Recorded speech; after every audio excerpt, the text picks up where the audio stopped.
안녕하십니까. 작심 164일차 8월 20일입니다. 어제는 예레미야 40에서부터 50장 총 10장 정도 읽었네요. 지난 시간에 이어 역대상 23장입니다. 1절 다윗이 나이가 많이 들매 아들 솔로몬을 이스라엘 왕으로 삼고 이스라엘 모든 방백과 제사장과 레위 사람을 모았더라. 여기서 방백은 이제 신하들입니다. 관직을 가지고 있는 사람이고요. 자, 다음에 레위인은 이제 제사장들이죠. 하나님과 소통할 수 있는 이 가장 중요한 중추적인 역할을 하게 되죠. 자, 3절에 레위 사람들은 30세 이상이 계수하니 모든 남자 수가 38,000명이다. 엄청 많죠. 자, 이 중에서 24,000명은 여호와의 성전 일을 보고 살피는 자요. 6,000명은 관원과 재판관이다. 예, 이렇게 이제 솔로몬 왕이 이제 되네요. 자, 여기에 뭐 이제 각종 자손들이 나옵니다. 자, 6절에 가보면 다윗이 레위 아들을 게르손과 그 핫과 무라리에 따라 각 반으로 나누었더라 하고요. 뭐 15절에 모세의 아들은 게르솜과 엘리에셀이다 해서 모세의 아들도 언급이 되네요. 제사장으로서. 자, 30절에 가면 아침과 저녁마다 서서 여호와께 감사하고 찬송하며 또 안식일과 초하루 절기를 모두 지켜 뭐 이런 식으로 보면 이제 솔로몬이 이제 성전을 중심으로 하나님을 찬송하고 하는 종교 생활을 매우 중시 여겼다는 걸 알 수 있습니다. 자, 24장 1절에 아론 자손의 계열들이 이러하니라. 아론의 아들들은 나답과 아비후와 엘르아살과 이다 말이다. 자, 2절에 나답과 아비후가 그들의 아버지보다 먼저 죽었다. 그들에게 아들이 없었으므로 엘르아살과 이다말이 제사장 직분을 행하였더라. 뭐 잠깐 이야기 드리면 모세의 형이 아론이죠. 그리고 아론의 아들, 첫째 아들과 둘째 아들 나답과 아비후는 하나님의 노여움을 받아서 불타 죽게 되죠. 자, 그래서 셋째 아들, 넷째 아들이 이제 제사장 직분을 맡게 되는 겁니다. 모세의 형제가 되죠. 자, 6절에 밑에 보면요. 레위 사람 느다넬 아들 스마야와 왕과 방백과 해서 쭉 가서요. 엘르아살 자손 중에 한 집을 뽑고 이다말 자손 중에 한 집을 뽑았으니 7절에 첫째로 제비 뽑힌 자는 여호야람이요 해서요. 뭐 셋째는 하나미요 해서 이렇게 또 족보가 나옵니다. 제사장들의 족보가. 자, 이렇게 제사장들의 이제 관련된 사람 이름이 쭉 나오고요. 31절에 가보면 이 여러 사람들도 다윗 왕과 사독과 아히멜렉과 제사장 레위 우두머리 앞에서 그들의 형제 아론 자손처럼 제비 뽑혔으니 장자의 가문과 막내 동생의 가문이 다름이 없었더라. 예, 뭐 이런 걸 보면요, 사람 이름이 일일이 나오고요. 뭐 어떻게 보면 또 뭐 솔로몬이 만든 성전의 놋 기둥이 뭐 몇 미터고 뭐 두께가 뭐 네 손가락이고 뭐 이런 식으로 구체적인 기록이 나옵니다. 유대인들이 이런 이제 인류 역사에 공헌한 것은 기원 전의 삶을 이 성경에 세세하게 묘사했다는 거죠. 이 기원 전의 삶이 과연 얼마까지 사실일지는 모르겠지만 이 사람들이 굉장히 기록에 집착한 것을 볼 수 있죠. 그렇다면 사실성에 대한 신뢰성이 굉장히 높아지는 거죠. 그래서 저는 뭐 성경을 계속 읽다 보니까 좀 오히려 좀 황당한데도 이 신뢰가 가게 됩니다. 좀 그런 면이 있습니다. 자, 25장 1절에 다윗이 군대 지휘관들과 더불어 아삽과 헤만과 여두둔 자손 중에서 구별하여 섬기게 하되 수금과 비파, 재금을 잡아 신령한 노래를 하게 하였으니 그 직무대로 일하는 자 수요는 이러하였다 해서요. 자, 군대 지휘관 아삽 나오죠. 아삽은 총사령관이 되고요. 자, 여기서 이제 하나님을 찬송을 하게 하는 직분자들을 또 두네요. 자, 2절에 아삽의 아들들은 삭굴과 요셉과 느다냐와 쭉 해서요. 지휘 왕의 명령에 따라 신령한 노래를 하였다. 지금으로 치면 뭐 찬송 뭡니까? 성가대죠, 성가대. 그러니까 이 다윗이 참 이거 뭐 일개 어떤 시골집의 막내 아들로 태어나서 이 왕까지 되었으니까 얼마나 이 하나님의 존재에 대해서 찬송을 하고 싶었겠습니까? 그리고 그가 많은 죄를 저질렀지만 그 죄 속에서 이제 하나님을 경배하고 하나님께 용서를 구하니까 또 자기 인생이 풀려가지요.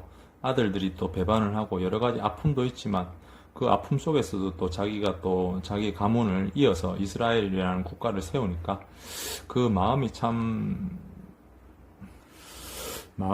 여러모로 별의별 생각이 다 들 것 같습니다. 그러다 보니까 이제 우리가 결국은 뭐 저도 이런 걸 느낍니다. 뭐 세상의 어려움들 겪고 나서 결국은 뭐 하늘밖에 없구나라는 이런 뭐 마지막 그런 마음으로 또 다윗이 또 하늘을 경배하는 것 같습니다. 그런 이제 경배의 결과가 이제 시편에 나오죠. 시편에 150개 가량이 나오죠. 자, 25장 7절에 보면요. 그들과 모든 형제 곧 여호와 찬송하기를 배워 익숙한 수요가 280명이었더라. 그래서 8절에 제비 뽑아 직임을 얻었다. 9절에 첫째 제비 뽑힌 자들은 아삽의 아들 중 요셉이요 해서요. 쭉 이렇게 지금 보시다시피 많은 사람들이 나옵니다. 그래서 뭐 30절 24째는 로맘디엘에셀이니 그들의 아들들과 형제 돌과 12명이었더라 해서요. 뭐 12명에서 280명에 대해서 이야기했고요. 자, 26절에는요. 자, 1절에 고라 사람들의 문지기 반들은 이러하니라 해서요. 성전 문지기죠. 아삽의 가문 중 고레의 아들 무셀레마야라. 무셀레마의 아들들인 맏아들 스가랴와 둘째 아들 이렇게 쭉 내려가죠. 자, 8절에 여섯째 암미에셀과 일곱째 이사갈과 여덟째 불레데이는 하나님이 오벳에돔에게 복을 주셨음이라 했고요. 자, 8절에 이는 다 오벳에돔의 자손이라 그들과 그의 아들들과 그의 형제들은 다 능력이 있어 그 직무를 잘 하는 자니 오벳에돔에게서 난 자가 60명이더라 해서요. 자, 오벳에돔이라는 가문은요, 언약궤를 가져올 때 다윗이 중간에 가져오다가 부하가 죽는 모습을 보고 언약궤를 가져오기를 두려워하죠. 그때 이제 오벳에돔의 집에 임시로 옮겼었죠. 3달 동안. 그때 이제 하나님께서 오벳에돔에게 복 주셨다 해서 그 가문을 이제 성전 문지기로 쓰게 됩니다. 성전 문지기는 지금으로 치면 뭐 경비원 이렇게 생각하는데요. 그거하고는 좀 급이 틀립니다. 제가 보기에는 경비원이라기보다는 왕이 가장 믿고 방비를 맡게 할 수 있는 뭐 국경 수비대가 되겠죠. 가장 믿을 수 있는 군대가 되겠죠. 자, 그게 이제 오벳에돔 가문이 맡게 되네요. 자, 20절에는요, 레위 사람 중 아히야는 하나님의 전 곳간과 성물 곳간을 맡았더라. 한마디로 창고직이죠, 창고직이. 나라의 재산을 또 관리하게 되는 겁니다. 자, 그 다음에 쭉 가서요, 31절에요, 헤브론 자손 중에 해서요, 쭉 내려가서 왕 다윗이 왕위에 있은 지 40년 동안 이제 왕위를 했죠. 길랏 아셀에서 그들 중에 구하여 큰 용사를 얻었다. 32절 그 형제 중 2700명이 다 용사요 가문의 우두머리라. 다윗 왕이 그들로 르우벤과 각과 문나세 반지파를 주관하여 하나님의 모든 일과 왕의 일을 다스리게 하였다 해서요. 자, 이렇게 이제 다윗이 레위 지파를 통해서 나라의 아주 중요한 직책들, 그 다음에 국경과 그 다음에 하나님 모시는 일을 동일시하게 생각을 했죠. 그래서 이렇게 많은 사람들의 이름이 나옵니다. 자, 27장 1절 이스라엘 자손 모든 가문의 우두머리와 천부장과 백부장과 왕을 섬기는 관원들이 그들 숫자대로 반이 나누더라. 각 반열이 24,000명씩이다. 1년 동안 달마다 들어가며 나왔다. 자, 2절에 첫째 달 반의 반장은 삽디엘 아들 야소브암이요 그의 반이 24,000명이다. 자, 다음에 둘째 달 반장은 야호와다. 4절에 있고요. 5절에 셋째 달 군대 지휘관은 대제사장 여호와다의 아들 브냐야요 해서요. 이렇게 12째 달까지 24,000명씩 돌아가면서 이제 이스라엘 왕궁과 성전을 지켰겠죠. 자, 다음에 16절에요. 이스라엘 지파를 관할하는 자다 했어요. 이스라엘 지파 12지파 있죠. 여기에 관할하는 자는 이러하다 해서 16절에 르우벤 사람 지도자는 시그리의 아들 엘리에셀이요 쭉 가고요. 17절에 레위 사람의 지도자들은 그무엘의 아들 하사바요. 자, 18절에 유다의 지도자는 다윗의 형 엘리후요 했어요. 다윗의 형이 맡았네요. 요렇게 이제 뭐 스불론, 에브라임, 문나세, 베냐민, 단 해서 쭉 가서요. 자, 23절에 이스라엘 사람 20세 이하의 수요는 다윗이 조사하지 아니하였으니 이는 여호와께서 전에 말씀하시기를 이스라엘 사람을 하늘의 별같이 많게 하리라 하셨습니다. 그러니까 이제 다윗이 한번 하나면 크게 혼났죠.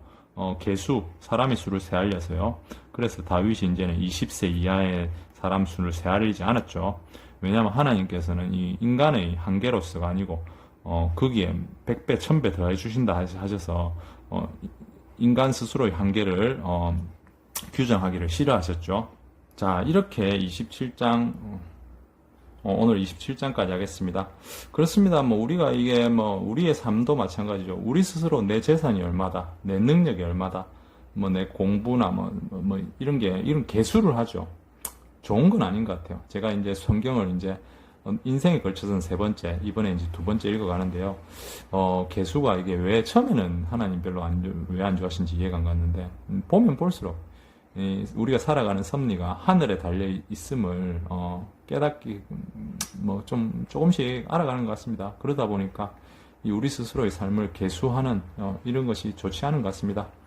여러분 삶 속에 무엇이 어떻게 걸림돌이 있든가 아니면 어떻게 잘 나가시는지는 모르겠지만 여러분 스스로 개수하지 마시고 잘 나가시면 겸손하셔야 되겠고 좀 안 되면 힘들면 오늘부터 새롭게 시작하면 되겠죠. 희망을 가지시기 바랍니다. 감사합니다.